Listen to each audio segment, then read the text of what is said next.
damn. I did it big this year. From cable, nigga, goddamn. Thanks for coming out and thanks for making a nigga feel comfortable in the gayest place on earth. You guys got Disney World jealous out this motherfucker. Man, I didn't really think it was that gay at first. I was like, what is everybody? Because when I was coming out here, everyone was like, man, that place is really gay. So what the fuck is everybody talking about? It's not so gay. And then I wandered into that Castro. God damn, I said, this is America's anus right here. This shit is deep. Went to that Tenderloin. It was nothing tender about that motherfucker at all. That shit was rough. The opposite of tender. I have never seen crack smoked so casually before. These niggas was sitting in front of Starbucks smoking crack and drinking coffee. I said, this is off the hook. Talking about politics.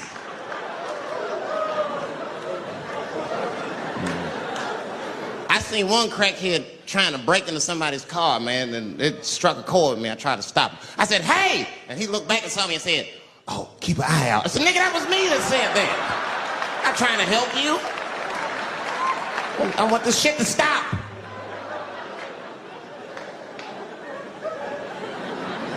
Crackheads are like that. I had a crackhead break my car window one time. Broke it! You know what he stole? Fucking candy bar I had lying on the seat. That's all he took. It's a goddamn candy bar. I was so mad. I drove around the neighborhood for 5 hours looking for a crackhead with chocolate on his face. I did that. I finally found when I grabbed that motherfucker and said, hey man, what's all this chocolate on your face, motherfucker? He looked confused. Chocolate? This is doo-doo, baby. I said, ah! Oh, man. This place is insane. But you know what I like about San Fran, and the reason I picked this city to do my special is because of all the major cities in America, somehow people get along here better than anywhere else I've seen in the country. That's right. That's right. And I always admired San Fran for that. And today I realized how you did it. Put all the niggas on the other side of that bridge. There's nothing, this shit ain't happy on that side.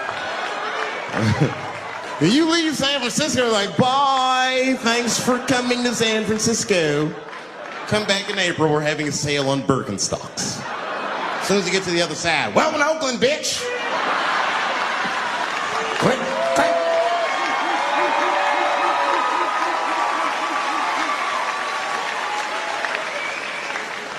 It's fucking crazy. But it also feel like it's the East Coast city in the West Coast. You guys got subways and shit. I'm scared of public transportation. I was on a bus that was held hostage 45 minutes. It wasn't life-threatening. I don't want to give you that impression. It was a dude jerking off, but the shit was scary, son. It was scary. It was right before it happened, I was on the bus smoking a cigarette. It's a long story. That's not the coolest shit I ever did. And people freaked out. Sir! Sir, put that goddamn cigarette out, okay? This is everybody's air, sir. I flicked it. I didn't want any trouble. And just at that moment, coincidentally, this homeless dude, out of nowhere, pulls his dick out. Started beating off. And I was furious. Because nobody said shit to this guy. They were just looking like, oh my God. I was the only one on the bus that had the balls to say anything to him. And it's not even like I was brave, really. It was that, you know, I was sitting next to the motherfucker. I had to say something. Come on, dog, you hit my elbows. Stop. Son, stop. That's all I said. I didn't want to say too much. The guy's beating off on the bus. It means there's something wrong with this motherfucker. He's not wrapped so tight. I didn't want to push him over the edge. As soon as I said something, all these dummies on the bus, now they're brave. He's right. Put your goddamn cock away. I don't want to see this anymore. I don't want to see it either. Yeah! Now the guy flips out. All right, everybody, back up. Back the fuck up. I tried to be nice about this. Now everybody freaks out. Oh my God, it's a biological attack. Oh.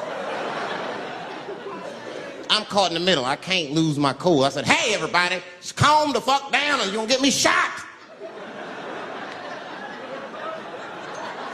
Let's all just be cool. Let's do what this man says so he'll leave us alone. Now everybody gets quiet.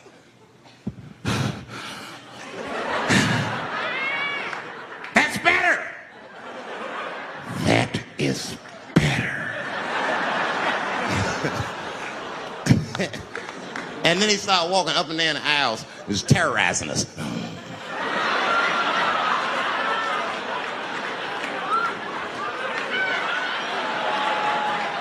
And then he starts making demands.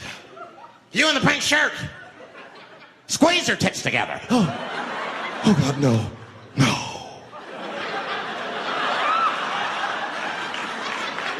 You, stick your finger in your butt. Why? Oh God, why is this happening? Oh God, oh God. He was working my way. Shit was tight. Just that minute. I got saved, dudes. I was so lucky. This guy at the other end of the bus, he snapped. He lost his mind. I seen it happen. Ah! He screamed out, rush him! He can't come on all of us and charge me out. Ah! And it was like a movie. This homeless dude seen him coming and shot one off. Ah! I dodged that shit like the Matrix. Niggas, oh.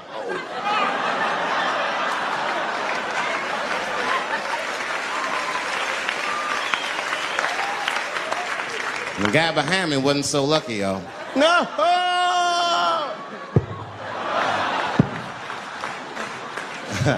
That shit was gross. It didn't kill him, but it was, I'm sure that fucked his day up. You're not gonna have a normal day if the homeless dude busts a nut on your forehead and 8:30 in the morning. That's a wrap on the rest of the day. Ah! This guy was freaking out. It burns! Oh! Oh! Oh!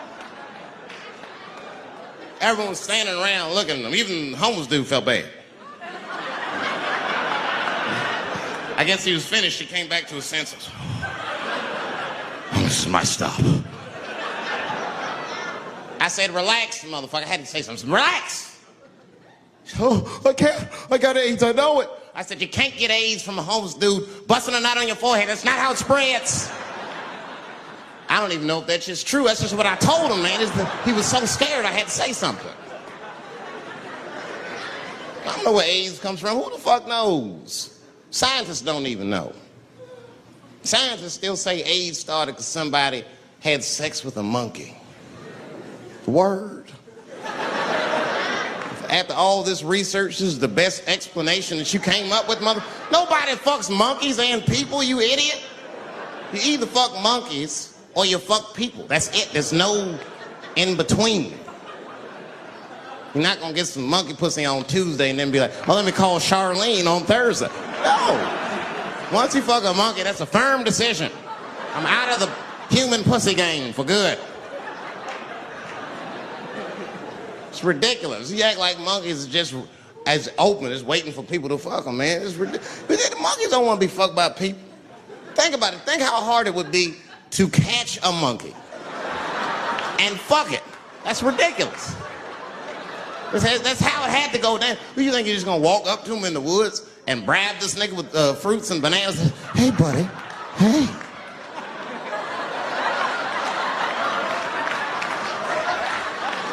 Yeah.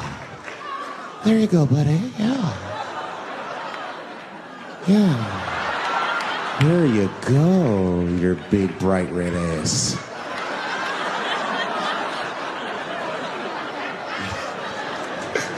This big, bright red booty. You know how strong a monkey is? Would rip your dick off like a celery stalk. Just throw that shit in the tall grass to never be seen again. Hey, dog, we gonna go to the club, pick up some girls. You trying to roll?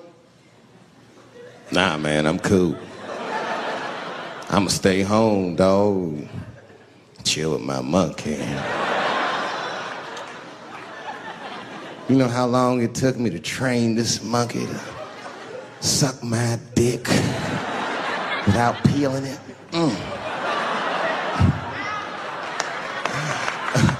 Last night, Chim Chim jerked me off with his feet. Nigga, only a monkey can show you that kind of love and tenderness. So y'all can keep fucking these people if you want, niggas. More monkey pussy for me. Hooking up with an orangutan next week. That's all I fuck is chimps and orangutans. You know who I feel real bad for is Indians. Everybody feels bad for Indians. They get dogged openly because everybody thinks they're dead. These motherfuckers are not all dead, all right? With my own eyes, I've seen a gathering of 1,500 Native Americans. They were all gathered in one place. The place is called Walmart in New Mexico. There's Indians everywhere. I'd never seen Indians before. I wasn't even sure if they were Indians. It's fucked up, but I asked one of them. It's not nice, but I seen him in the sports section looking at bows and arrows. I had to say something. Excuse me. I don't mean to be rude. Are you an Indian? And he was cool. Yes. Yes, I'm Indian. Still didn't believe him. I had to test him to be sure. This is fucked up. But I had a gum wrapper in my pocket, so I balled that shit up and I threw it on the floor. And a single tear came out his eye. I said, oh, shit. I had so many questions. So what tribe are you from? I am a Navajo. I said, word. I studied you in social studies. You're a hunter-gatherer, correct? He said, I guess so. That's what you wish to call it. I said, why? What do you call it? He said, I am an alcoholic.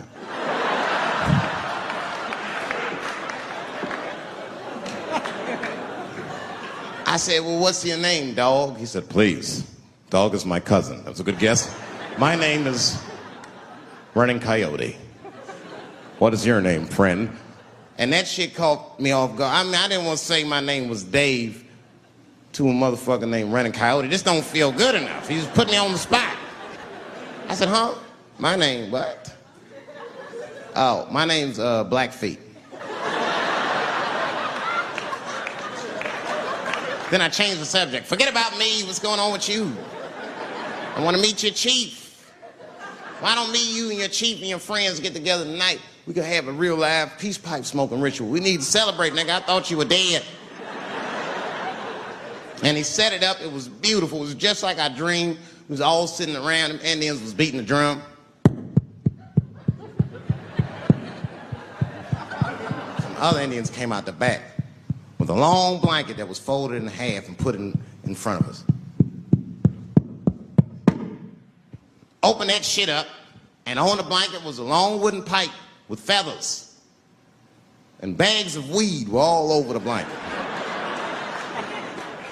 Chief walked over.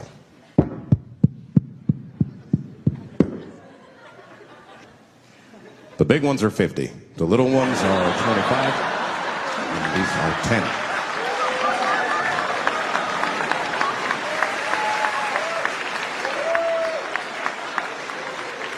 Me and those Indians got high as shit. I was baked. I told the chief, we was talking, I cut him off. Time out, chief. Sorry to interrupt. Fucking smashed, man. The weed's too strong. I'm itching. This is PCP. The spirits have got me. Chief, the spirits have got me. And the chief threw some water in my face. Calm down, blackface. Splash. I said, hey, it's Blackfeet, motherfucker. Take it easy.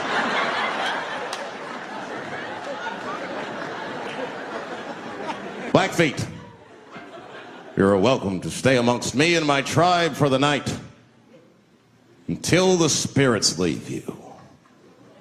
And they gave me my own teepee to sleep in, which sounds nice. I personally felt like it was a little fucked up, you know, because they all had houses, man. It's like, why can't I sleep with y'all in the house and watch TV? Nigga, I can't be on this grass all night.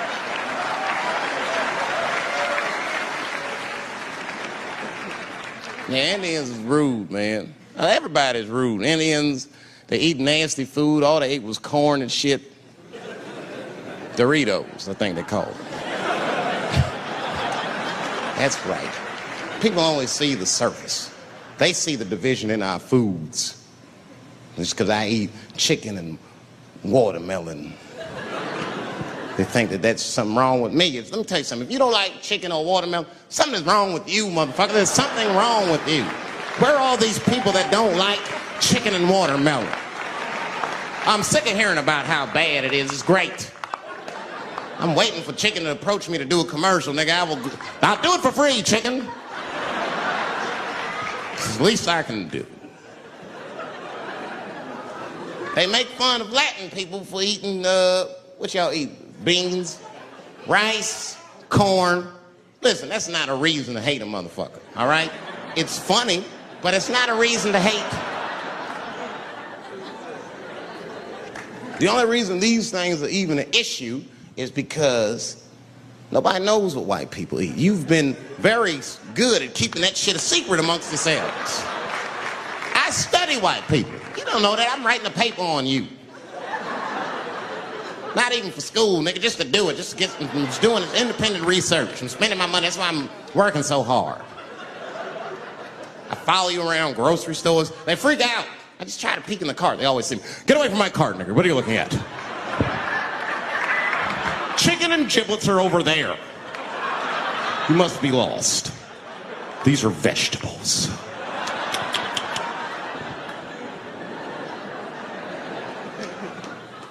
I know what you drink. See how quiet I got?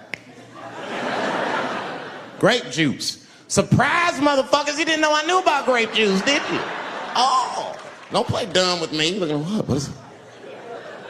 A lot of black people don't have the privilege of knowing about grape juice because they have grape drink. It's not the same formula that you get. Ain't no vitamins in that shit.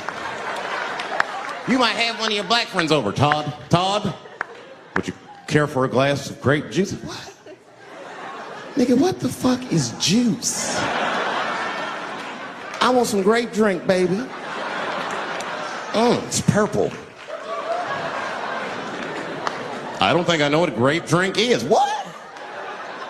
I have some apple juice if you want. What the fuck is juice? I want some apple drink. Scream.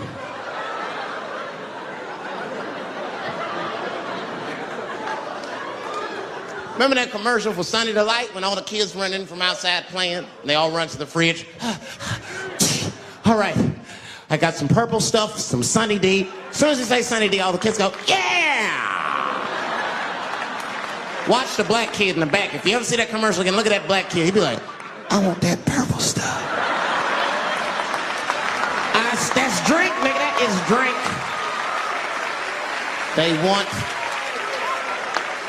want drink. I want all them vitamins, nigga. I want drink. Sugar, water, purple. That's the ingredient. Sugar, water, and of course, purple. It's too fucking much. I got a lot of things to talk about tonight. First of all, I've stopped smoking weed. With black people, you didn't let me finish, motherfuckers. God damn. I'm sorry, black people, to break the news so publicly, but I can't smoke with you anymore. Every time I smoke weed with my black friends, all you talk about is your trials and tribulations. I'm sick of that shit. I got my own problems. Nigga, that's a waste of weed. I'm smoking weed to run away from my problems, not take on yours. From now on, I smoke weed exclusively with white people. Calm down, motherfuckers. You win by default. You got good weed conversation. All white people talk about when they get high is other times that they got high. I can listen to that shit all night. Dude, remember at Frank's last week? It's fucking smashed, man. And catalogs everything they drink. 2 shots of Jaeger, tequila, 4 bong hits, man, beer, cheeseburger. That shit is great. Only bad part is you cannot pass out around white people. Every time white dudes pass out around each other, they always do some borderline gay shit when the guy's asleep. Frank fell asleep, so we like stuck a carrot in his ass and put shaving cream on his balls. Like, why, motherfucker? Why would you do that to a friend of yours? He trusted you enough to sleep around you. You gonna put a carrot in his ass? Is that nice? I tell you right now, if I put a carrot in a black dude's ass, a nigga will kill you when he wakes up for some shit like that. That is an automatic death sentence on the street. It's a rap for you. I'm gonna kill that motherfucker. I thought y'all was friends, baby. What happened?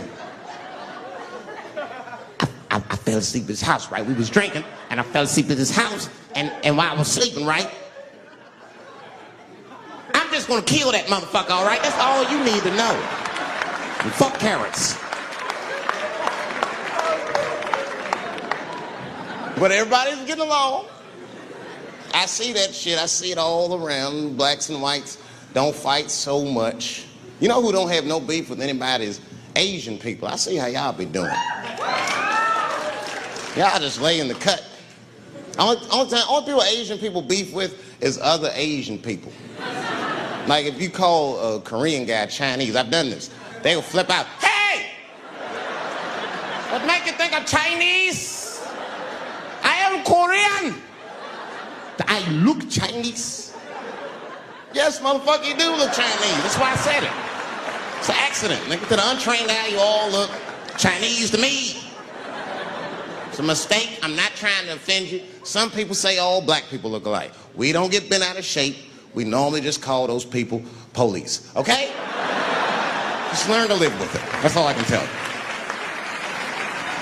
Everybody's afraid of police now. I'm scared to death of these police. I am, nigga. I got a police scanner. First money I got, this is the first shit I went out, bought me a police scanner. I just listen to these motherfuckers before I go out, just to make sure everything's cool. You hear shit on it. Calling all cars. Be on the lookout for a black male between 4'7" and 6'8". Staying in the crib tonight, fuck that. Gotta work on that alibi for a minute. Every black person needs an alibi. I do them impromptu joints. If I'm by myself and need out, I'll just open up the windows in the apartment, turn all the lights on, start beating off right in the window. Look at me. Hey, everybody, look, it's me, Dave Chappelle. I'm crazy, I'm jerking off. Note the time, motherfuckers. It's 2:35. Look at me, I'm jerking off in the window, 2:35. Comedian Dave Chappelle is June 10th. Note the time.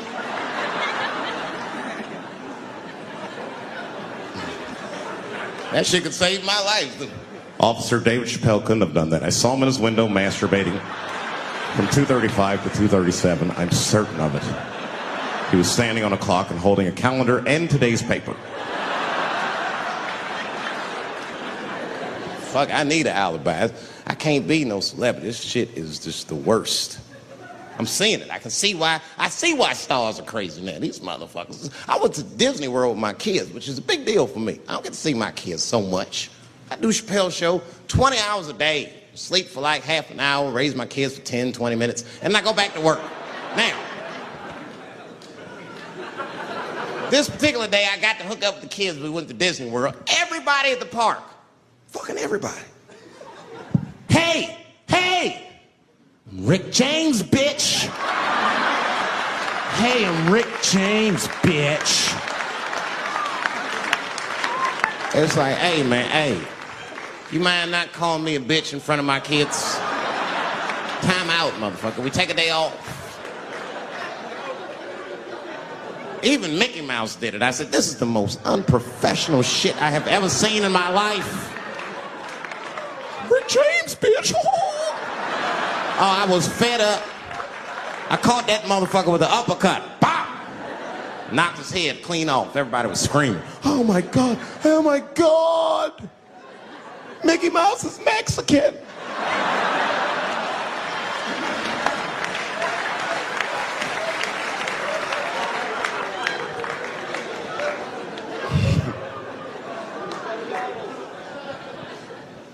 terrible time in Disney World. Disney World is like a whole nother country anyway. They got their own currency. That shit is ridiculous. As soon as I check in the hotels, welcome to Disney World, Mr. Chappelle. Can we interest you in some Disney dollars? Nah, man, I'm cool. You can't buy weed and pussy with Disney dollars. Like, I'm on vacation. I like them greenbacks. You know what I'm saying? It's the kind of money people spend. People is very particular about that. I saw that. That was one of the main stories from the war. Was the first big thing we did was they said, now that Iraq has been liberated, we have managed to take Saddam Hussein's face off of the money. And I'm not gonna lie, when that press conference came off, I was like choked up. I was actually proud to be an American because that is a very subtle psychological nuance of oppression to have a dictator on your money. And it's thoughtful to be able to take that motherfucker off for the goodwill of another person, right? But then I thought, well, if you could do that for Iraq, what about our money, man? Our money looked like baseball cards with slave owners on. George Washington is the worst of the worst. Yes, I said it. You mythologize this motherfucker like he was the greatest dude, man. If I went back in time with a white person and we saw George Washington walking in front of our time machine, my white friend would probably be like, oh my God, Dave, look, there's George Washington. It's the father of this great nation. I'm gonna go shake his hand. I'd be on the other side like, run, nigga, George Washington. And we'd both be right. You like him because he wrote the Declaration of Independence and all that shit. We hold these truths to be self-evident. All men are created equal. Go get me a sandwich, nigger, or I'll kill you. Liberty, justice for all. Am I wrong? Am I wrong? Wait a minute, did he not own slaves? Didn't he own slaves? That's all I'm saying. I almost protested the war in the beginning. Almost. Until I saw what happened to them Dixie chicks. I said, fuck that.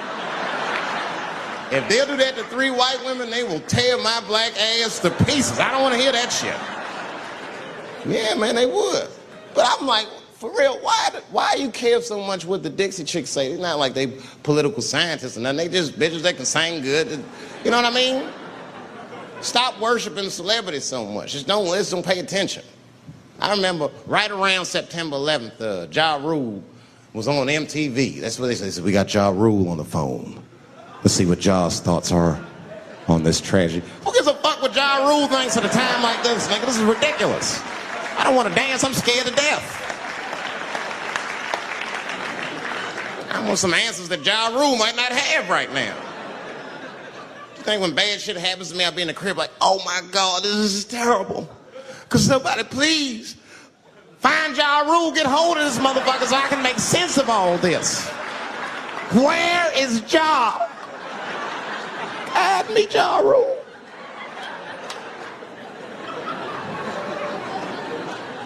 I don't even know why people listen to me.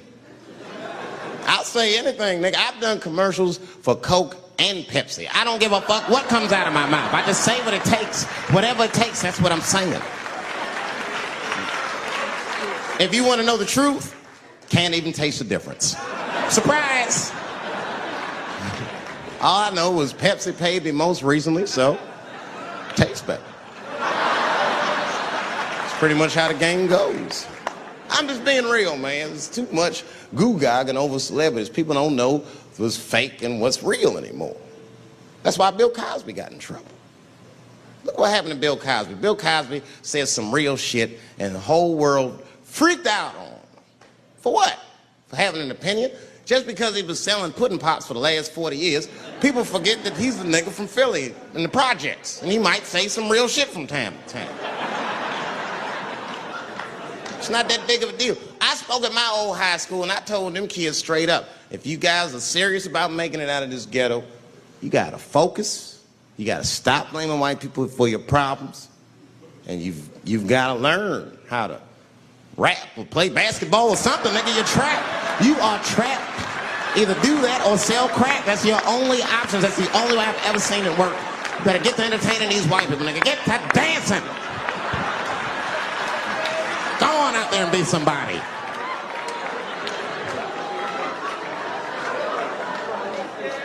I just hope they listened.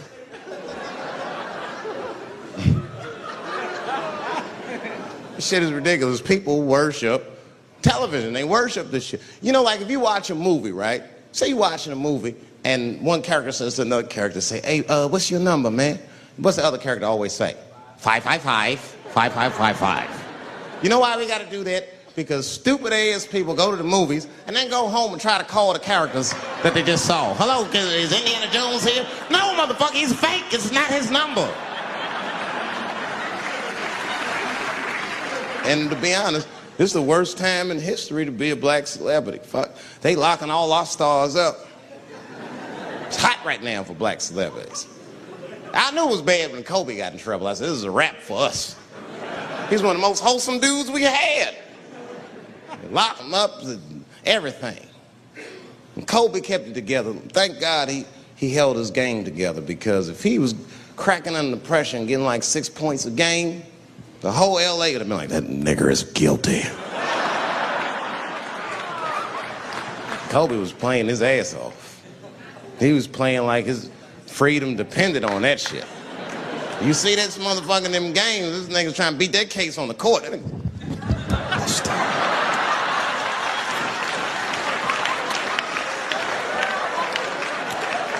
Like the judge threw him the ball, like, play for your freedom.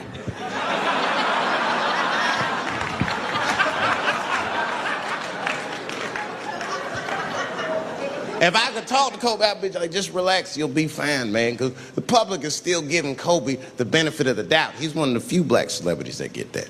Not because he's a celebrity, more because, you know, the girl showed up with 8 different semens to the investigation. You can't do that. That's 7 too many. That's a lot of semen, man. This bitch got Noah's Ark in her panties. Like, what, you trying to recreate humanity or something? She's a collector. She got every unsolved mystery. The answer might be in this girl's paint. That's the first place I look. OJ's other glove is in there. Bigfoot's footprint. 3 CSI reruns is in that motherfucker. We got the most diabolical draws ever. Fuck being a celebrity. This is not the time to be a black star. They locking all our stars up. Black celebrities, this is a witch hunt for us, man. God damn it. It's all OJ's fault. Ever since OJ got away, white people have just been locking up our stars one by one. It's true. And it's not even OJ's fault. It's our fault. We celebrated too openly when OJ got acquitted. We should have been quiet about that shit. As soon as it's not guilty, niggas just damn. Oh, in your face, nigga, in your face. It hurts, don't it? It hurts. Burns, doesn't it, nigga? Ooh, that justice system burns, doesn't it? Welcome to my world, motherfucker, all that shit. White people wanted OJ's ass bad. City of LA spent over $12 million just trying that motherfucker. And the look on white people's face when he was acquitted, priceless.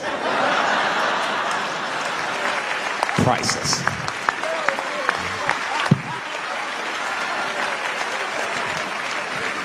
And that's why I don't trip off of being a celebrity. I don't like it. I don't trust it. There's one minute they all love you, and the next thing you know, you're in front of that courthouse dancing on top of a car just trying to figure out what the fuck happened to you.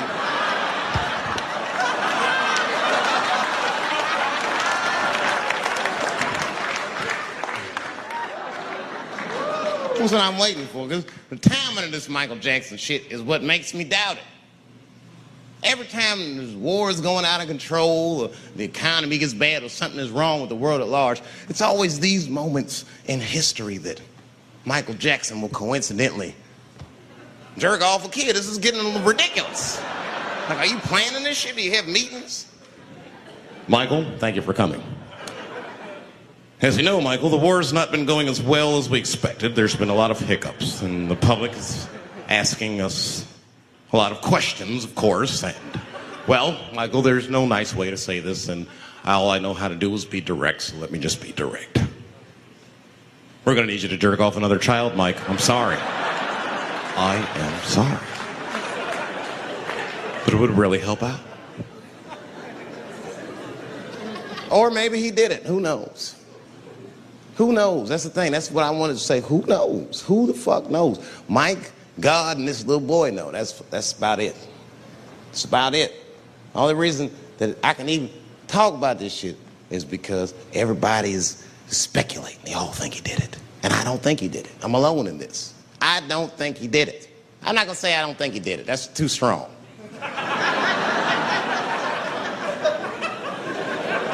Let me just say I am reserving judgment until all the facts come out. But so far from what I heard, I mean, the kid said he was dying of cancer. He was in Make-A-Wish Foundation. He claims he had 2 weeks to live, and it was his dying wish to meet Michael Jackson.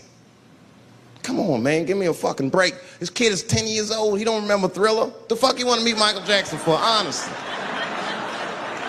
I remember Thriller, and I just, like, kind of want to meet this nigga. Like, I wouldn't break an appointment to meet him. I'll put it that way. I'd have to already be free. That's ridiculous. It's like if I'm dying in 2 weeks and go, oh, mama, get me in a room with Chubby Chuckle. I wouldn't want to meet that motherfucker. My last 2 weeks. Why not Usher or somebody like this? So then the kid claims he goes to Michael's house. This is where it all gets crazy. I don't, like, you know, he does everything you'd expect at Michael's house. They climb trees and rode roller coasters and Ferris wheels. The chef made cookies, pies, and cakes. They was petting the monkey and the giraffe, sang songs, kid shit. And in the middle of all this childlike activity, for some reason, Mike pulled out some wine and some pills and sucked his kid's dick. Folks, it hurts me to say it. And the kid had the nerve to call that abuse. Motherfucker, that is a good host. God damn, what else do you want? What else do you want? I'm lucky to get a glass of grape drink at my friend's house. Let alone a roller coaster ride and my dick sucked. Mike must be confused, like I brought you in my house, I fed you, I sucked your dick, and this is how you repay me, motherfuckers? This was your wish, not mine. Thought you were dying in 2 weeks. What happened to that motherfucker? I've been in court for a year and a half. You get stronger every time I see you.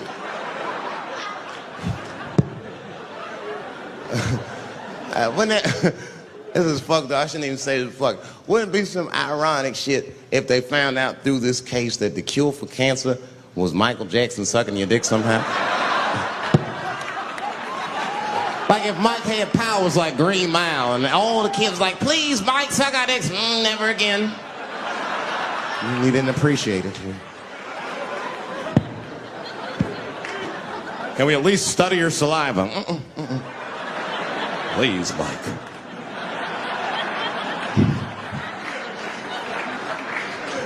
It just doesn't stop, though. It just doesn't stop. And the only reason I can talk about Mike is because he's a freak. He is a freak. That's why people let you talk about it. Because if I brought up Catholic priest fucking kids, it'd get quiet as shit. But when Michael Jackson does it, it's okay because he's a freak. His face is all cut up. But just remember, when you look at that thing that he calls his face, that he did that for you somehow. Somehow he thought you might, maybe it'll help. Maybe people will like me more if I turn myself into a white, ghoulish-like creature. I don't know what the fuck it is, but he did it for you. And I appreciate the gesture, Michael Jackson. If you're watching this, I appreciate that gesture, and I want you to know, fuck everybody, Dave Chappelle understands. Because you want to know something? I'm getting some work done. Surprise, yes. Nothing major. You would never know if I didn't tell you, but it's some shit I'm insecure about that I want to work on. If you must know, I'm getting Botox done on my balls to get these wrinkles out. Finally, have these shit smooth as eggs. No, I can't wait. I cannot wait. And I'm not stopping there. That's just phase one, baby. I'll be like Bob Vila, these old balls, I'm fixing them up. I'm plucking all the hair out. I gotta make room. I know this. I gotta make room. I'm gonna tattoo a gangster ass face on them. Mean expressions like this. And then I'll grow the hair back on the bottom so they got beards like me. And then I'm hitting that beach and looking for ball suckers. I'm gonna wear some high shorts, just like this. And walk up to women with a confidence I've never had before. Pardon me, miss. I don't mean to be rude. But do you suck balls? Excuse me? Miss, relax. You didn't even let me finish. Do you suck these balls? Oh my God, those balls are as smooth as eggs. Yes, I'll suck them. I've played this scenario out in my mind a million times, lady. That's how it always ends. Yes, I'll suck those balls. All our stars, man. R. Kelly pissed on his victim. I know, it was rough. But I mean, again, I can't even judge R. Kelly. First of all, we don't know if these allegations are true, and not even if they are true. If you want to know how I feel about it honestly, if a man cannot pee on his fans, I don't want to be in show business anymore because, well, that's why I got in the game, baby. I got dreams too.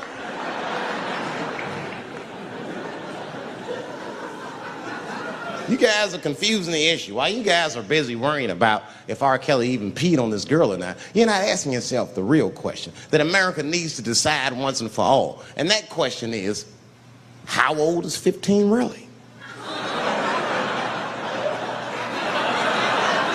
No, that's a good question. That's a good question. I'm not saying that a person is as smart as they're going to be at 15. That's not what I'm saying, man.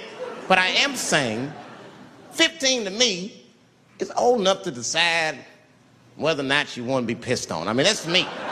If you can't make a decision like that by the time you're 15, then just give up, motherfucker, because life is way harder than that. I make tougher decisions all the time. If you don't want to get pissed on, just get the fuck out of the way. It's not even a decision. If I start peeing on the front row, they're not going to have to calculate and think, oh, how do I feel about this? Am I okay with it? They just move. You can do that at 15. I could have. I've been 15. When I was 15, I was doing stand-up in nightclubs. I smoked reefer from time to time. Friends were selling crack. I was trying to finger fuck people. I knew what was happening around me to some degree. Getting pissed on was the least of my worries at 15. Trust me. But it keeps coming up.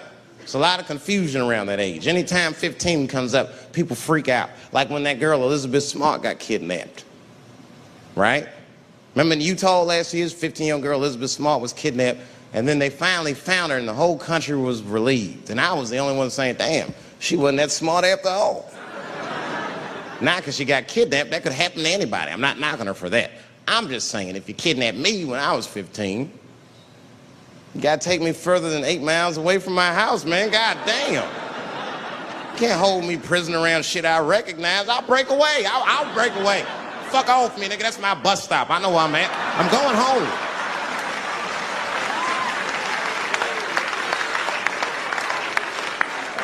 She was missing for 6 months, 8 miles away from my house. That's 2 exits, man. That's nothing. And while she was missing, during this half a year that this girl is missing, there's a 7-year-old black girl gets kidnapped in Philadelphia. Nobody knows her name. They might have talked about it 2 or 3 times on the news, but she should have been the top story. Because she chewed through the ropes and had both of these motherfuckers in jail in 45 minutes flat. 7 years old. I'm not making this up. These 2 crackheads kidnapped her and took her back to the crack house and tied her up. And then they left her. They're crackheads. They got to make moves. Crack, smoke, chocolate to eat. These motherfuckers made moves. It was out. But as soon as they left, this little girl got the nibbling. She was kidnapped at 4 o'clock and at home watching herself on the news at 5:30. That shit is crazy. That's a news story. That is a news story. Now, meanwhile, in Utah, 15-year-old Elizabeth Smart's captors left her alone too. And they didn't even tie her up because they're hillbillies. They just bounced. Don't try to escape, bitch, or we'll kill you. Be right back. They leave. And she's 15 sitting in the house by herself. How am I going to get out of this? Come on, Elizabeth, think. Elizabeth, how am I gonna get out of here? Why don't you just open the fucking door and go outside? Have you thought about that? Do you have a quarter? Do you know your phone number? You're 15, bitch, run. Stop thinking and stop making moves. I know I sound mean, and I know what the people are thinking when I'm saying this. Dave, she is only 15. All right, but that's the discrepancy, because when you talk about a little girl like Elizabeth Smart, then the country feels like 15 is so young and so innocent. On the flip side, here comes 15 again. Now we talking about a 15-year-old black kid in Florida. This black kid accidentally killed his neighbor when he's practicing wrestling moves that he saw on TV. Now, was he a kid? No. They gave him life. They always try our 15-year-olds as adults. This nigger knew what he was doing. It's a goddamn pile driver. If this kid gets on the ropes, there's no stopping him. You'd have to send the Rock to arrest him. And they gave a 15-year-old boy life in jail. If you think that it's okay to give him life in jail, then it should be legal to pee on him. That's all I'm saying. You got to make up your mind across the board how old 15 actually is. That's all I'm saying. So I'm going to tell you right now, if somebody comes in here and puts a gun in my head and says, Chappelle, you got a choice to make. You're either going to jail for a month or we'll let you go, but you got to let R. Kelly pee on you. I'm not hesitating. Bring in R. Kelly and tell him to stay away from my ass. I'd rather get pissed on the outside than fucking the butt on the inside, son. I can't go to jail with some smooth Botox balls and think everything's gonna be all right. It's not that kind of place. Take my chance with that piss. Piss will wash off with a 10-minute shower, I'm certain of it. This piss coming right out. What can I do? They're gonna put me in jail. Society's changing rapidly. Can't smoke indoors. What the fuck is that all about? I got kicked out of titty bar for smoking. No, that shit was ridiculous.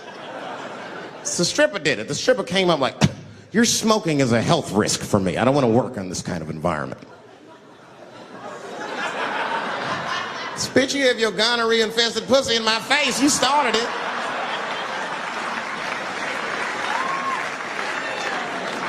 And they threw me out.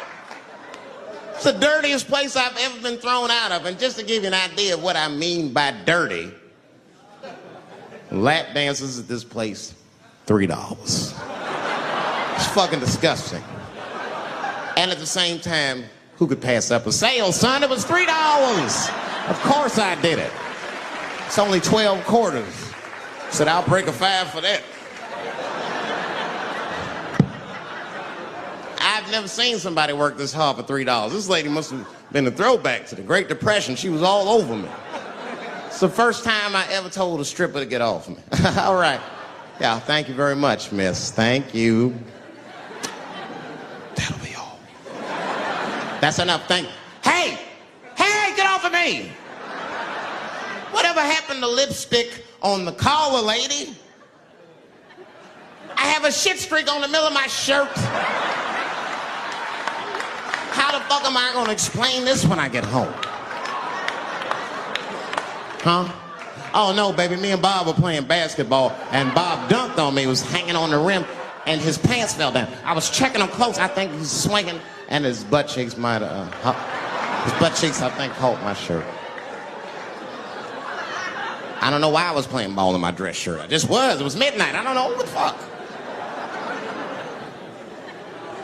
Just let me think. That's when you know a guy's lying if he say shit like that. Hold on, just let me think. The man ever say that to you? Hold on, just let me think for a minute. Can I think?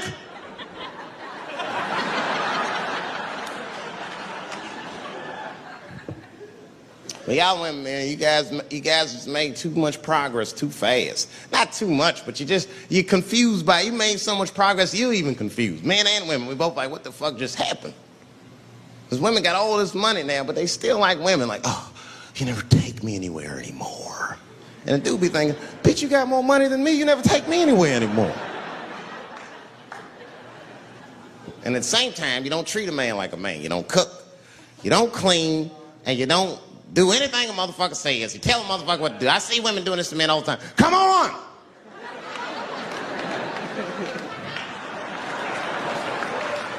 No man wants that shit. So when anybody that tell me what to do that much, you gotta work with me. Like if it makes a man feel like a man to watch the game, then just let him sit there and watch the game for a minute. And if he happens to look over at you while he's watching the game, don't look at him all mean and make him feel guilty about watching it. Just pick up your own titty and suck it. Just try it out.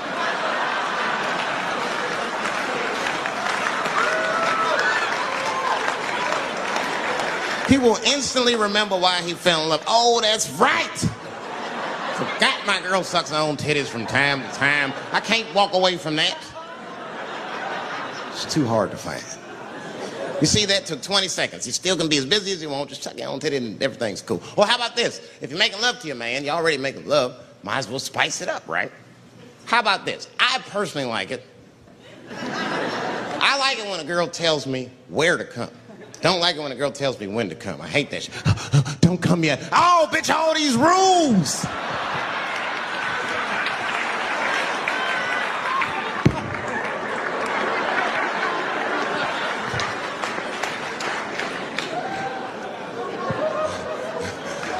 Instead of doing that, why don't you just tell us where? It's make us feel better, especially if you're aggressive about it. I like when a girl goes, wow, come in my face! Stick your chin out like a boxer. Bring it on, motherfucker! You're a bum! But it doesn't have to be that wild or explicit. Look, all the man wants to know is that you're interested and that you're participating. You can say anything, he'll be happy. Oh, come on top of the television. All right, fuck it.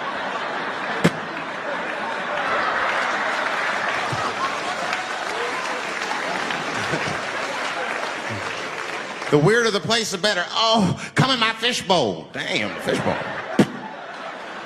Oh, shit, they're eating it. Oh.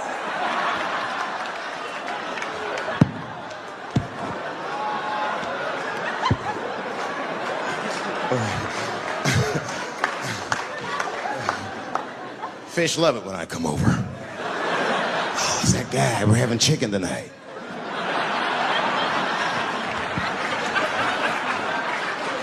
You guys, man, thanks, man. It's been the best year of my career. By far. I appreciate you guys watching me. Because I do it for my kids, really, man. And my kids are off the hook. You think I'm a bad motherfucker. Wait till you see the 2000 model Chappelle. This nigga is off the hook. My sons are bad. My oldest son is 3. This nigga made me a necklace out of macaroni. I said, this shit is baller. He painted the macaroni green and put it on a string. He tied it on my neck and he told me he was proud of me. And I got choked up. And he thought I was sad. That's how smart he was. He says, are you sad, Daddy? And I said, no, I'm not sad. You're too young to understand this, son, but this is fucking crazy. You used to live in my balls, man. Now you making jewelry out of macaroni. You a bad motherfucker. Long live Chappelle's.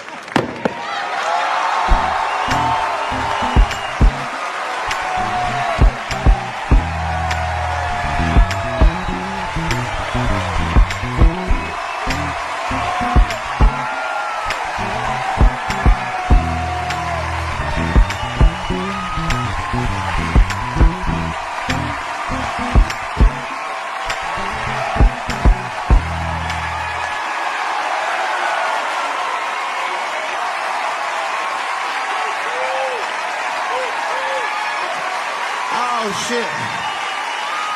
Thanks, guys. Thank you. That's what it's all about. Everybody usually wants to be famous so they can rock nice jewelry and all that shit. Nigga, I already got a macaroni necklace. I got valuable shit. I got valuable shit.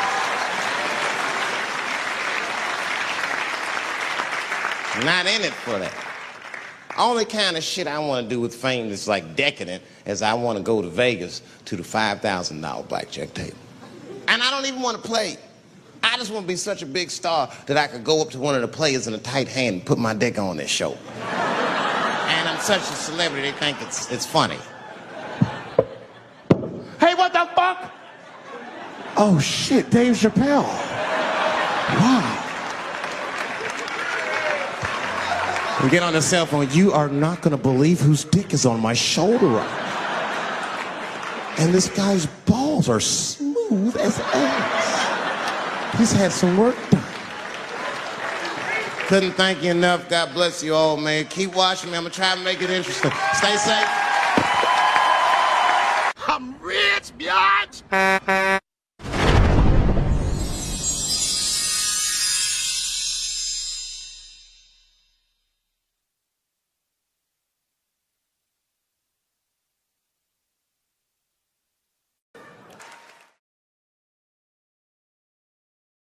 Time I was on stage, the guy that introduced me was a guy named J.T. Newton.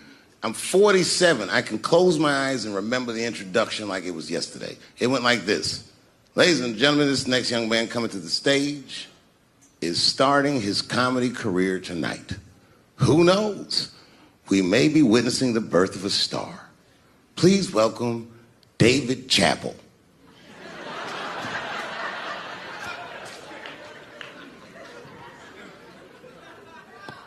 From the first time that I ever held a microphone, I was sure this was it.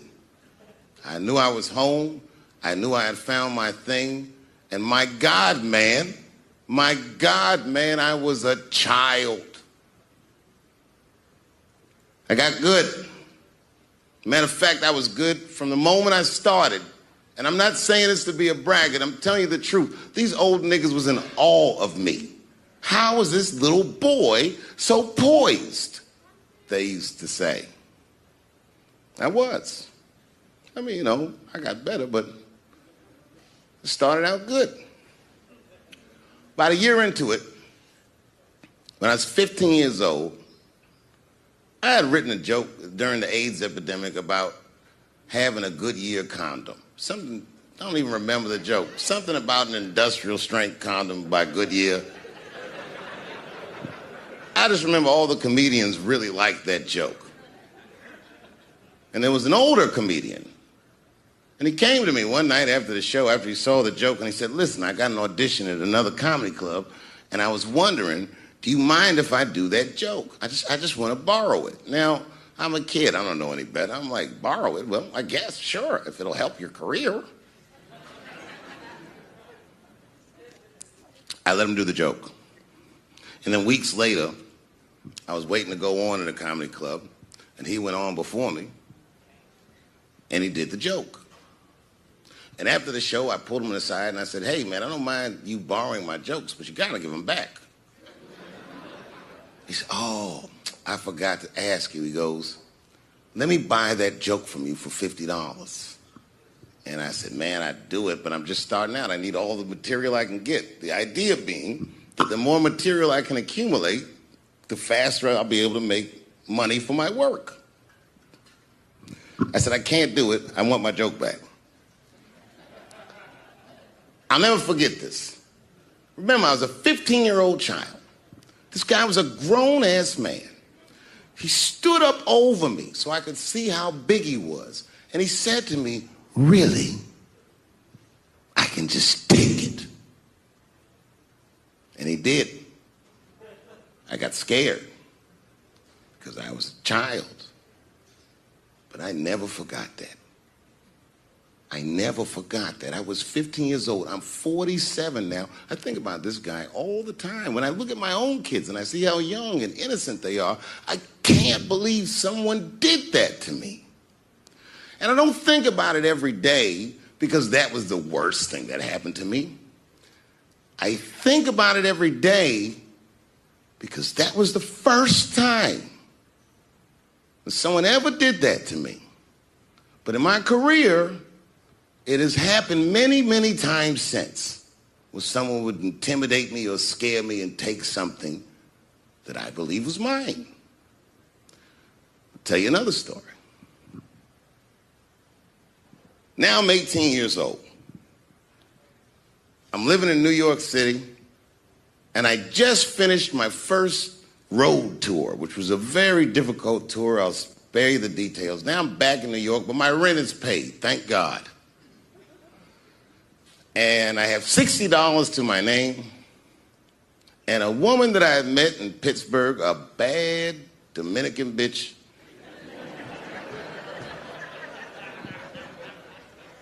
was coming to New York. She was going to spend the weekend with me. I couldn't wait for her to get there. She was coming that evening. But remember, I only had $60 for a whole weekend to entertain a bad bitch. Now I'm walking through Greenwich Village, and I see something I've never seen before. 3-card Monte. You know what that is? Yeah, the guy had the whole thing. The table was set up, and he had the 3 cards, and the crowd was hooting and hollering, and he was like, find the red card, find the red card, and people were playing. Sometimes they win, sometimes they lose, but it was really exciting, and I'm standing there watching it, and I noticed while I'm watching them play this game that the red card, the one you're trying to find, had just a little bend on the corner. And I'm watching it, and I'm like, yo, this guy doesn't seem to know that red card is bent. I'm gonna beat this motherfucker. And I walked up to the table, and I said, let me play a hand. And I put my last $60 on that table, and he starts to shuffle and find the red card, find the red card. And I kept watching that bent card go around the table, make sure I kept my eyes on that bent card. And when he stopped shuffling, and he said, find the red card, I pointed to it with confidence. Here it is right here. And he flipped it over, and it was black. And he took my money.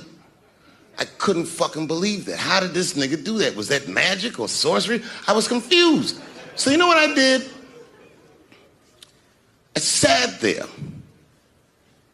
and I watched him for a real long time play the game. And I realized that all those people who was doing all that hooting and hollering and betting, my God, they were his friends. They were in on the whole thing. I felt so wronged. I felt so stupid.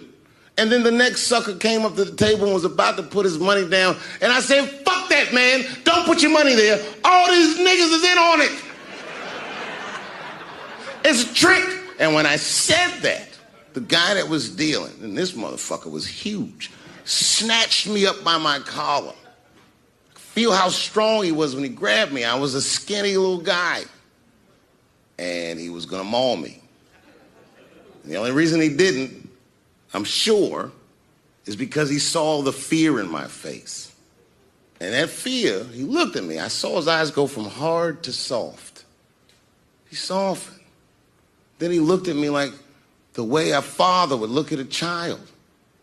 And he said to me, young man, don't ever come between a man and his meal. I never forgot that either. Most niggas would have to run the streets for years to learn a lesson that profound. It took me 2 seconds. Never get between somebody and their paper. Taking a man's livelihood away from him is akin to killing him. Do you know why Prince, the famous rock star that was a friend of mine, do you know why he called himself the artist when he came back? He calls himself the artist because that's what they call us in our contracts. Oh, these contracts are crazy. You should hear the terminology they say in these contracts. To use your name and likeness in perpetuity throughout the universe.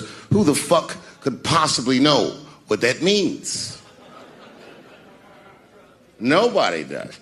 It's so complicated, in fact, that when you're a kid like me, you have to hire somebody to tell you what that means. And you sit down at a table and you do the contract game. And that's how I got with Comedy Central. I signed the contract. But I signed the contract the way that a 28-year-old expectant father that was broke signs a contract. I was desperate. I needed a way out. And it wasn't good money and it wasn't good circumstances. But What else am I gonna do, I said. And all these white people sitting at that table told me, trust us, Dave, it's a good contract. And I looked around the table and they all seemed to agree it was a good contract. But what if it was like that game of three-card Monte? What if they were all friends and I didn't know it? And the bag of money was Iceberg's money in the first place. What was I talking about?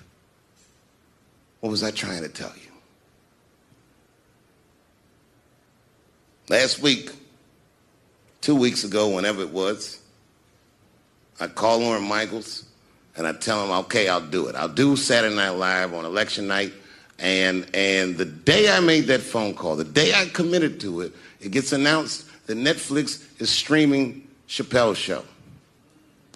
Not just Netflix. HBO Max is streaming it too. Let me tell you another story about HBO. No, hear me out. Did you know, before Chappelle's show was at Comedy Central, I pitched that show to HBO. I told them what I wanted to do. Now, these are executives. All they have to do is say, yeah, we'll take it, or no, thank you, we won't. But they didn't say either of those things. They went too far. They said, literally, what do we need you for? That's what they told me, as they kicked me out of the office. What do we need you for? And here we are, all these years later, and they're streaming the very show that I was pitching to them. So I'm asking them, what do you need me for?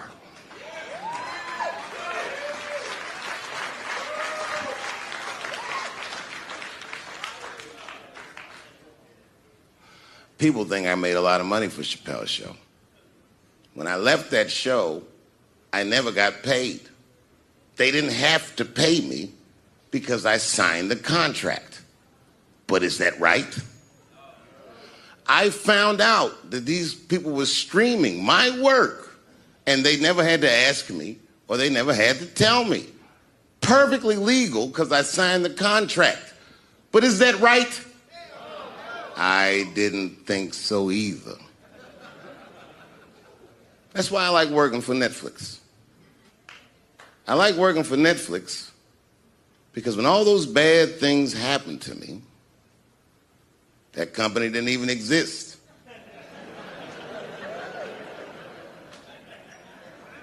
And when I found out they were streaming Chappelle's show, I was furious. How could they not know? So you know what I did? I called them and I told them that this makes me feel bad. And do you want to know what they did?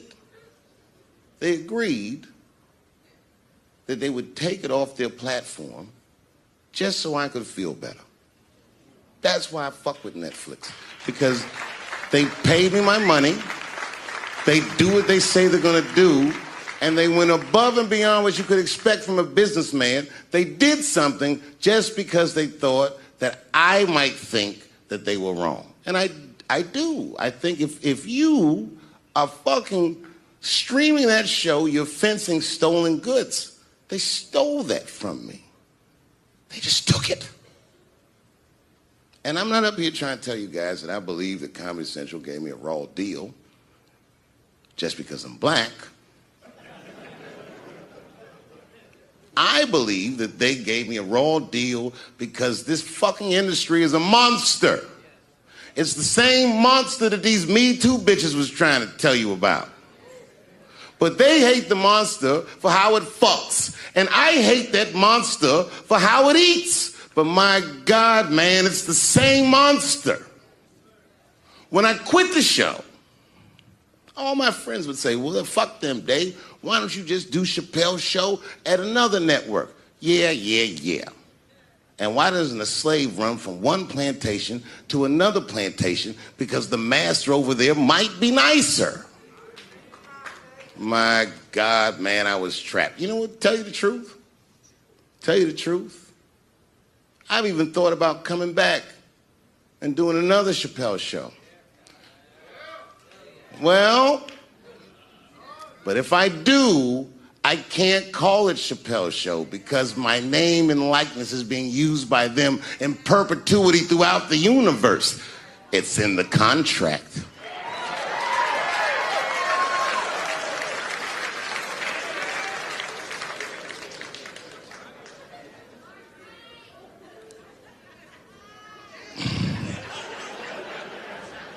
You're not supposed to do this in my business. I'm up here doing something that nobody else in this business has the balls to do. I'm telling you something that you need to know. I'm trying to explain to you what you're seeing. You don't understand what you're seeing. I am publicly flogging a network. And I know that this network niggas, they watching me and they saying, why are you doing this so publicly? Doesn't feel good to be flogged publicly. Oh, believe me, I know. I know exactly how that feels. When I quit my show, they said I was crazy. What was crazy about it? I just didn't want to do it anymore. They said I smoked crack. That's impossible. I was a devout Muslim. I didn't smoke or drink. But I do now, bitch, because you ruined my fucking life. Now it's their turn. This is their first nigga lesson, and I'm honored to give it to them. They're gonna pay me for this show.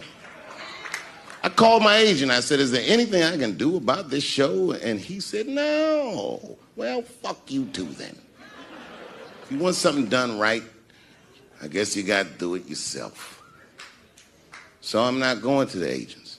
I'm coming to my real boss. I'm coming to you. I'm begging you. If you ever liked me, if you ever think there was anything worthwhile about me, I'm begging you, please don't watch that show. I'm not asking you to boycott any network. Boycott me. Boycott Chappelle's show. Do not watch it unless they pay me.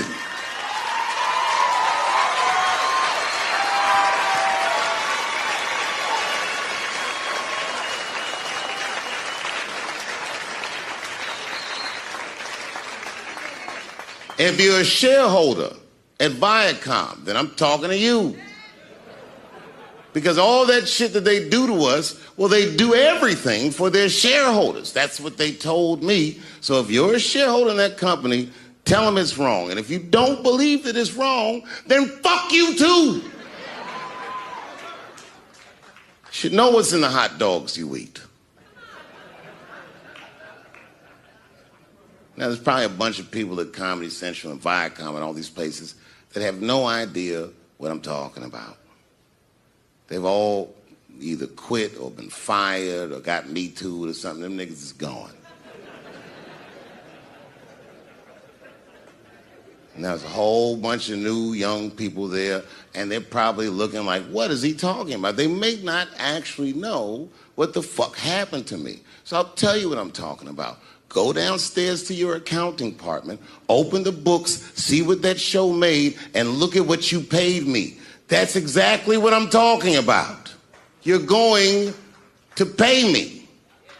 I am inviting you to come with me and work with me, and let's fight against that terrible, terrible feeling that you made me feel together. We can fight together and work this thing with Chappelle's show out. Or I can just take it. Thank you. And now we get to the core of the crisis. What is a woman? What is that in this day and time? Is there even such thing as a woman or a man or anything? Seems to be a question nowadays. Now listen, women get mad at me. Gay people get mad at me. Lesbians get mad at me. But I'm gonna tell you right now, and this is true, these transgenders, these niggas want me dead. I've gone too far. I've said too much. And I gotta tell you, I'm very worried about it. I'm not even joking. Every time I come out on stage, I be scared. I be looking around the crowd, searching for knuckles and Adam's apples to see where the threats might be coming from. A nigga came up to me on the street the other day. He said, careful, Dave, they after you. I said, what?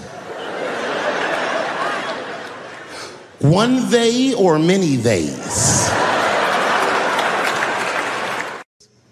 How old is 15 really? Oh, that's a good question. That's a good question. I'm not saying that a person is as smart as they're going to be at 15. That's not what I'm saying, man. But I am saying 15 to me is old enough to decide whether or not you want to be pissed on. I mean, that's me. If you can't make a decision like that by the time you're 15, then just give up, motherfucker, because life is way harder than that. I make tougher decisions all the time. If you don't want to get pissed on, just get the fuck out of the way. It's not even a decision. If I start peeing on the front row, they're not going to have to calculate and think, oh, how do I feel about this? Am I okay with it? They just move. You can do that at 15. I could have. I've been 15. When I was 15, I was doing stand-up in nightclubs. I smoked reefer from time to time. Friends were selling crack. I was trying to finger fuck people. I knew what was happening around me to some degree. Getting pissed on was the least of my worries at 15. Trust me.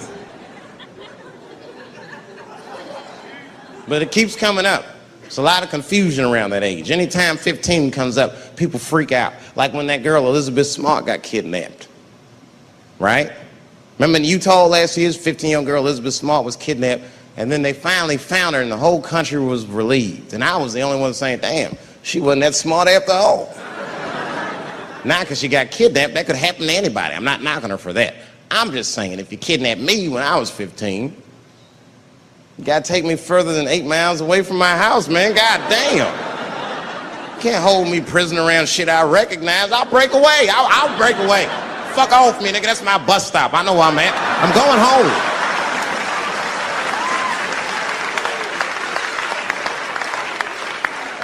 She was missing for 6 months, 8 miles away from my house. And it was a great night. I remember the late, great Paul Mooney was there. A bunch of fly-ass comedy niggas was there. And we all went backstage and was just drinking and talking shit and laughing, and Daphne stole the room. She had everyone cracking up, spinning the yarn, telling us all these crazy stories about shit she be into. We all laughing real hard, and then she's telling us and everyone's laughing. I'm looking around, I'm like, oh my God, she is funny. I pulled her aside and I said, you're hilarious. I didn't know that when you were on stage. I said, you're doing some things wrong, but I can help you. I said, anytime I'm in San Francisco, why don't you open the show for me, and I'll just try to give you some pointers, see if you can't work this thing out. And she said, are you serious? I was like, yeah. And she grabbed me real tight, hugged me, squeezed me, and I pushed her all violently because I'm transphobic. I said, boundaries, bitch.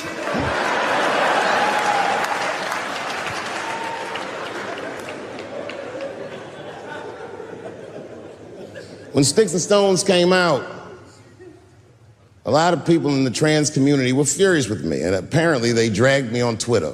I don't give a fuck, because Twitter's not a real place.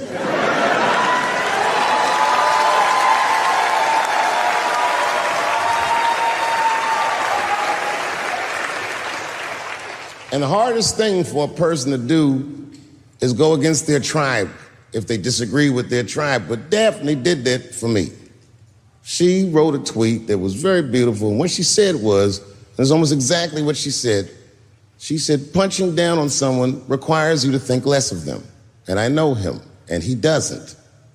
He doesn't punch up, he doesn't punch down, he punches lines, and he's a master at his craft. That's what she said.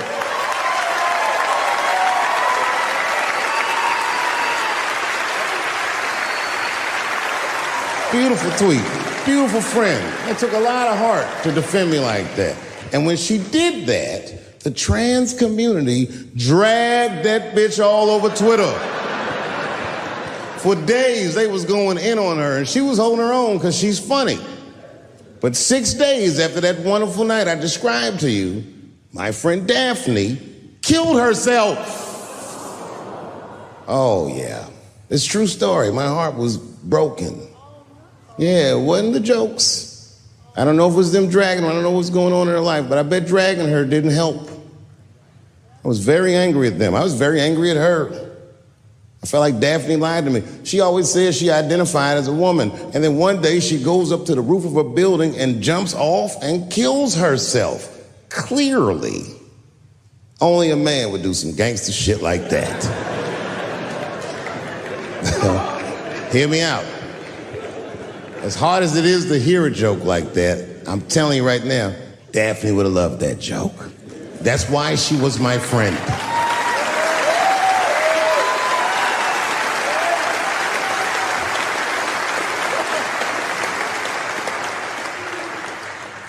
I was reading her obituary, and I found out she was survived by a daughter.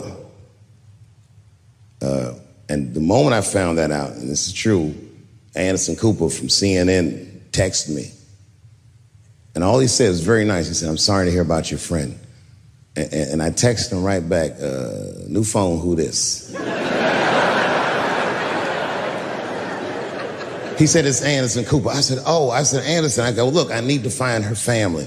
And he texted me right back with all the phone numbers and all this information. I say this to say, if you ever want to know about anything gay, call Anderson Cooper from CNN. This nigga is faster than Google.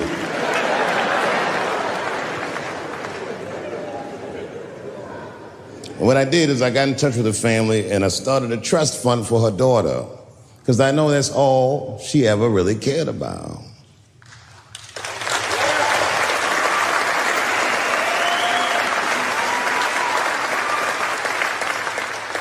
And I don't know what the trans community did for her, but I don't care, because I feel like she wasn't their tribe. She was mine. She was a comedian in her soul.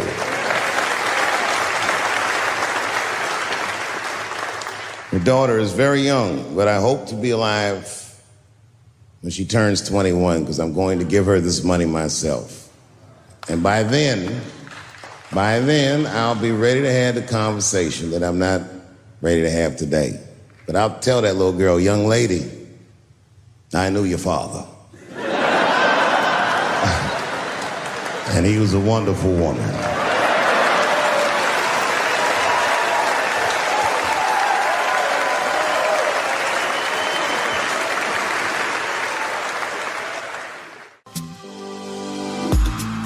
Life can get tough, chills in my bones, working too much, weight on my soul, closing my eyes, let it all go, the least I can try.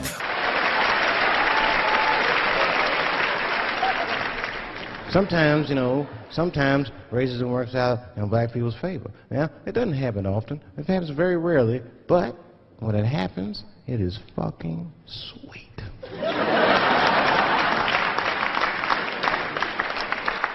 I'm serious.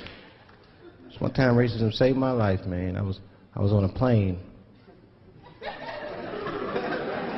I was coming from overseas, and I don't know how this guy got a machine gun on the plane, but he stood up, man. He said, "Everybody, get on the fucking ground! Nobody look at my face!" I started freaking out. Because he was Chinese, I was like, why is he talking like that?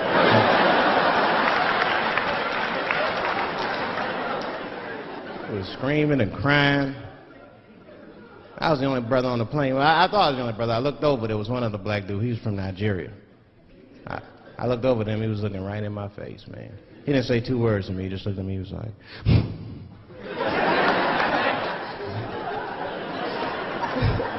He didn't need to talk, I knew just what he was talking about. I looked right back at him, I was like...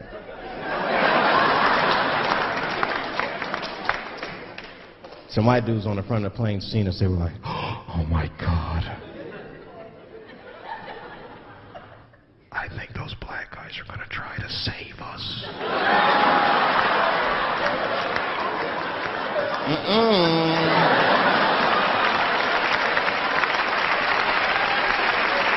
We were just communicating that we understood the situation. We were both seeing the same thing. What we understood was simple. Terrorists don't take black hostages. That's the truth. I have yet to see one of us on the news reading the hostage letters. They is treating us good. We all chilling and shit. I'd like to give a shout out to Ray Ray and Big Steve and Central Newport.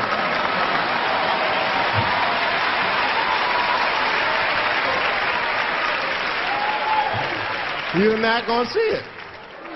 And terrorists are smart. They know what they're doing there, you know. They terrorists. They know that black people is bad bargaining chips.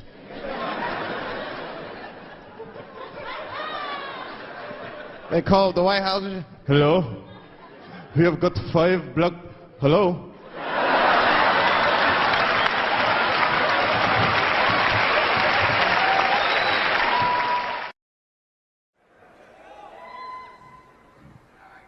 It's been said in the press that I was invited to speak to the transgender employees at Netflix, and I refuse. That is not true. If they had invited me, I would have accepted it, although I am confused about what we are speaking about. I said what I said, and boy, I heard what you said. My God, how could I not? You said you want a safe working environment at Netflix. Well, it seems like I'm the only one that can't go to the office anymore.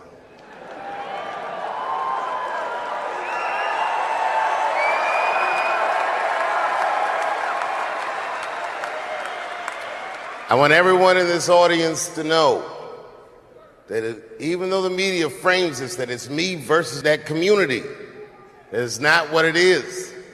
Do not blame the LGBTQ community for any of this shit. This has nothing to do with them. It's about corporate interests and what I can say and what I cannot say.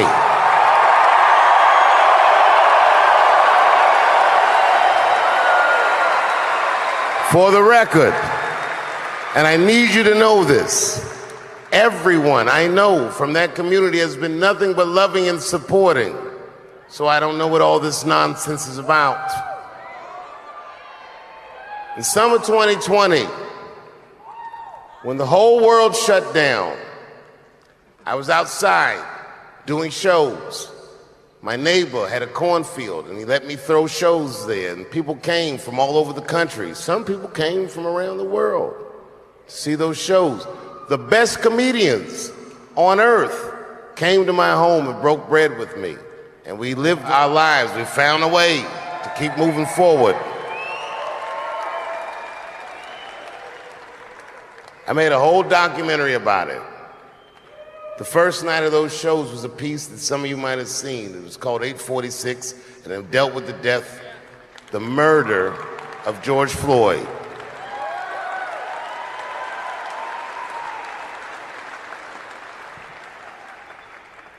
This film that I made was invited to every film festival in the United States, and some of those invitations I accepted.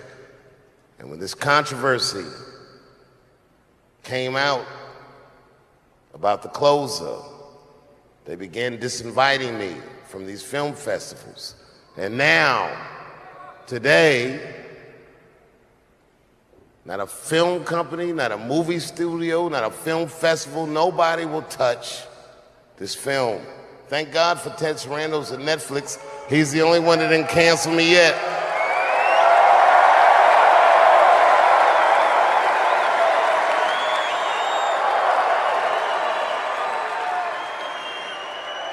To the transgender community, I am more than willing to give you an audience, but you will not summon me. I am not bending to anybody's demands.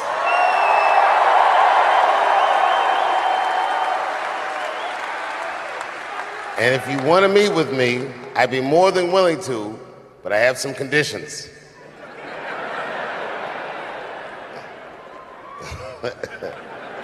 First of all, you cannot come if you have not watched my special from beginning to end.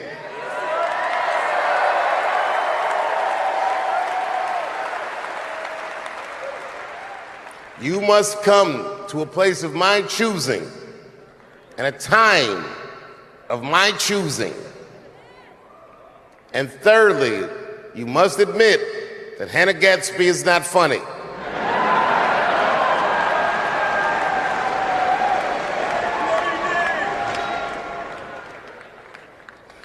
I desperately want people to see this movie. But I understand why investors would be nervous. Since nobody will touch it, I'll tell you what I'll do. I will make it available for all of you in 10 American cities going on sale in the next few days. You will be able to see this movie in its entirety, and you can see what they're trying to obstruct you from seeing. And you can judge for yourself, but you cannot have this conversation and exclude my voice from it. That is only fair. You have to answer the question, am I canceled or not? Then let's go. Thank you very much, and good night. You know who I feel real bad for is Indians.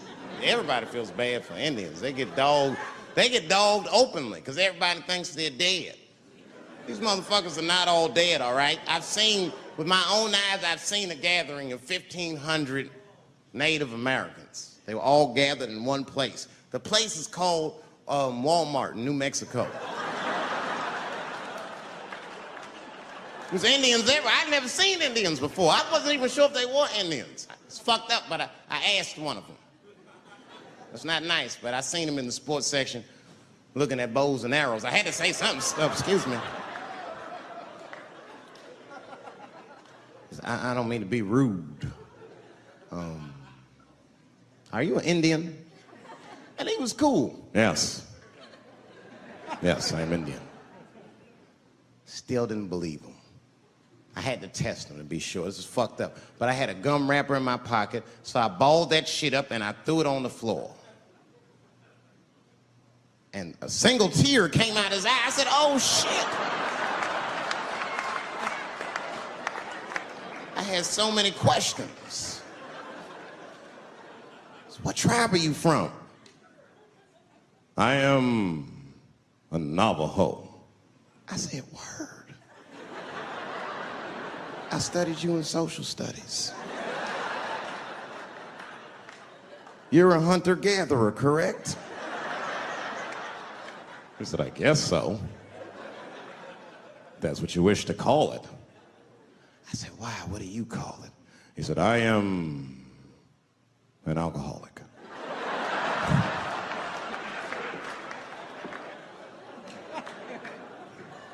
I said, well, what's your name, dog? He said, please.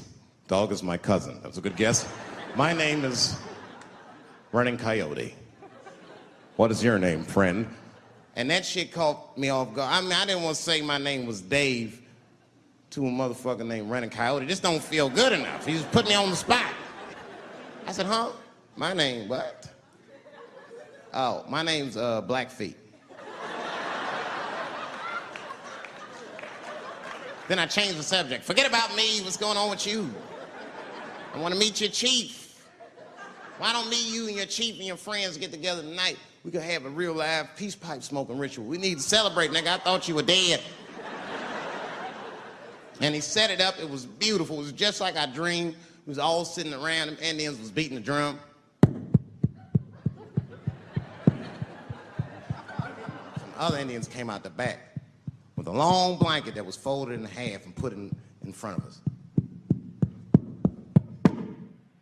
Open that shit up, and on the blanket was a long wooden pipe with feathers. And bags of weed were all over the blanket. Chief walked over.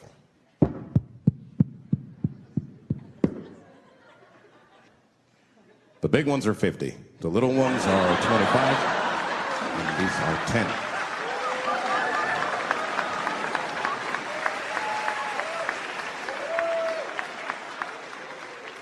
Me and those Indians got high as shit. I was baked. I told the chief, we was talking, I cut him off. Time out, chief. Sorry to interrupt. Fucking smashed, man. The weed's too strong. I'm itching. This is PCP, nigga. The spirits have got me. Chief, the spirits have got me. And the chief threw some water in my face. Calm down, blackface. Splash. I said, hey, it's Blackfeet, motherfucker. Take it easy.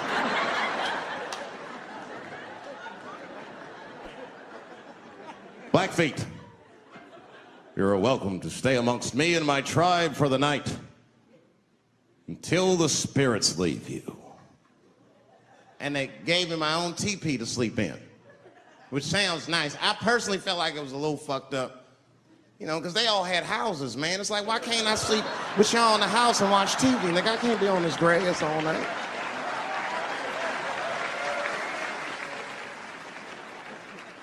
Yeah, Indians is rude, man. Everybody's rude. Indians, they eat nasty food. All they ate was corn and shit. Doritos, I think they call it. That's right. People only see the surface. They see the division in our foods. Just because I eat chicken and watermelon, they think that that's something wrong with me. Let me tell you something. If you don't like chicken or watermelon, something is wrong with you, motherfucker. There's something wrong with you. Where are all these people that don't like chicken and watermelon? I'm sick of hearing about how bad it is. It's great. I'm waiting for chicken to approach me to do a commercial, nigga. I'll do it for free, chicken. It's the least I can do. They make fun of Latin people for eating, what y'all eat? Beans, rice, corn. Listen, that's not a reason to hate a motherfucker, all right? It's funny, but it's not a reason to hate. The only reason these things are even an issue is because nobody knows what white people eat. You've been very good at keeping that shit a secret amongst yourselves.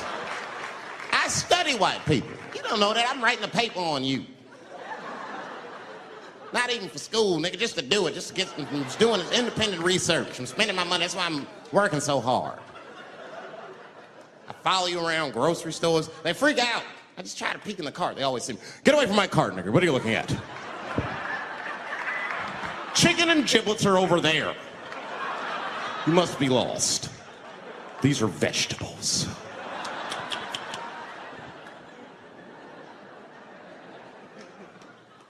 I know what you drink.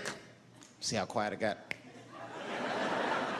Grape juice. Surprise, motherfuckers, you didn't know I knew about grape juice, did you? Oh, don't play dumb with me. Look at what is it? A lot of black people don't have the privilege of knowing about grape juice because they have grape drink. It's not the same formula that you get. Ain't no vitamins in that shit. You might have one of your black friends over. Todd, would you care for a glass of grape juice? What? Nigga, what the fuck is juice? I want some grape drink, baby. It's purple. I don't think I know what a grape drink is. What? I have some apple juice if you want. What the fuck is juice? I want some apple drink. Scream.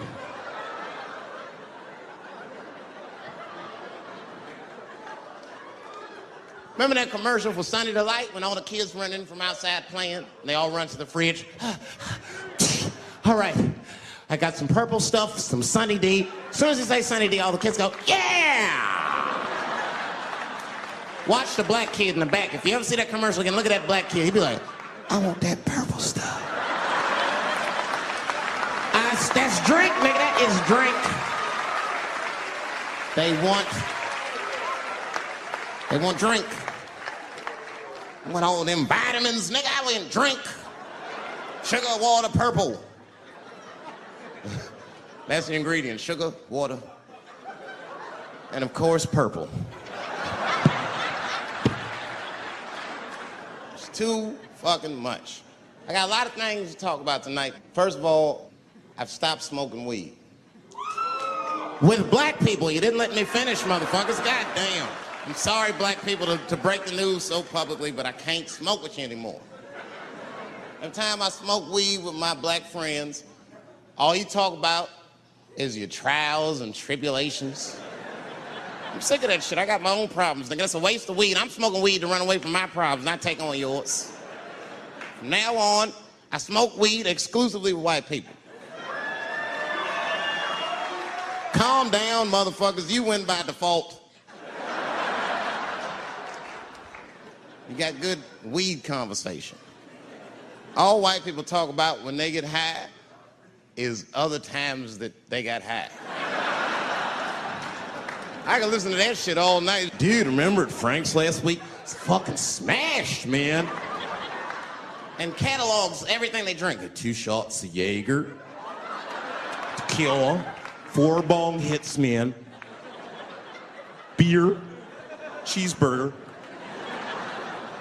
That shit is great. Only bad part is you cannot pass out around white people.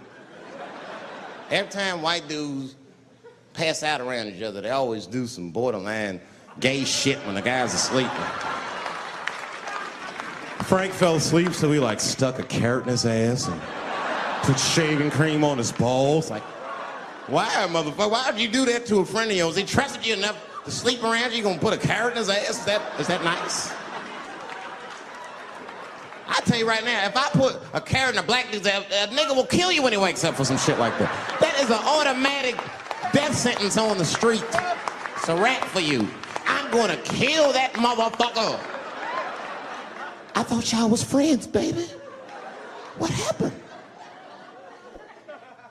I fell asleep at his house, right? We was drinking, and I fell asleep at his house, and while I was sleeping, right? I'm just gonna kill that motherfucker, all right? That's all you need to know. And fuck carrots.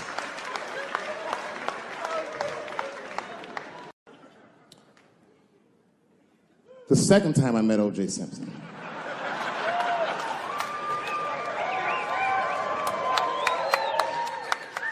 was right after the trial of the century. There I was, now a young man of probably 23.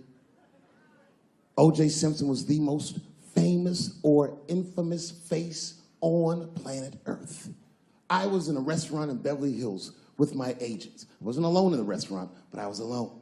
I was the only black person in the restaurant. And in the 90s, that felt very uncomfortable. Now I tend to enjoy it at this age.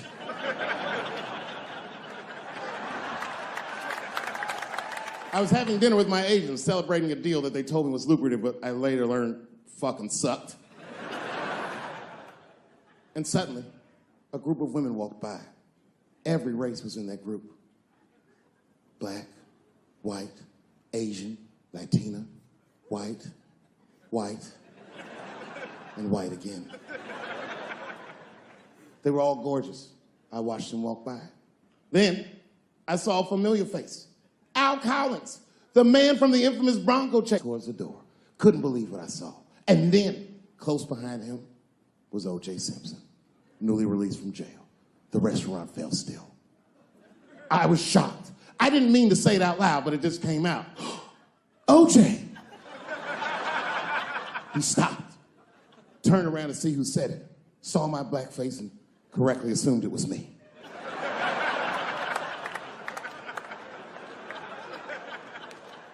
I was sitting in the corner of the booth. He leaned over all the white people I was having dinner with and shook my hand. How are you, young man? He looked in my eyes, and I could see in his eyes that he didn't remember meeting me the first time. And then he walked away. And I looked back at my agents, and all of them had nothing short of disgust on their faces. And the only one with the courage to voice their disgust was a woman named Sharon, who used to represent me. How could you, she said. How could you shake hands with that murderer? I said, Sharon, with all due respect, that murderer ran for over 11,000 yards.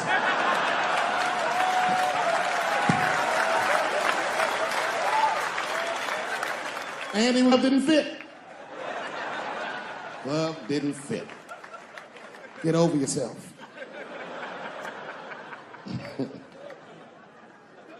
Some people can't do that. Some people just can't get over themselves. Gay people have a hard time doing that recently. Here we go. Here comes the deep water. No, recently I've noticed that. I noticed that with that Manny Pacquiao controversy. Yeah, no, it was now in the gay community's defense, Manny Pacquiao said some outlandish shit about gay people. Very, very not nice things that I won't repeat, but there was biblical verses and some analogies to animals. Wasn't a good look. Nike took his shoes immediately, which I thought was a little harsh. A little harsh. You know what I mean? Because he's, just because he's Asian. You know what I mean? Fuck, you gonna take shoes off Asian dude to appease a gay dude. You know what I mean? No? You don't know what I mean. But Asian people kind of know what I mean. No? No Asians in the front? No? No, this is what I mean. Okay, look, okay, you're an Asian dude. No, I say this with no disrespect, but we're all Americans, right? And we can agree that America has a huge body count all over the world, but nowhere more than Asia. Literally, if you look at history, recently, we have bombed the masculinity out of an entire continent. We dropped 2 atomic bombs on fucking Japan, and they've been drawing Hello Kitty and shit ever since. There's a lot of lady boys in the wake of our bombs. And I know these things because my wife is Asian. She's Filipino. All right, well, okay, so that explains it. Now you know why you see me at all those Filipino events. I'm not there picking up pussy, I'm dropping some off.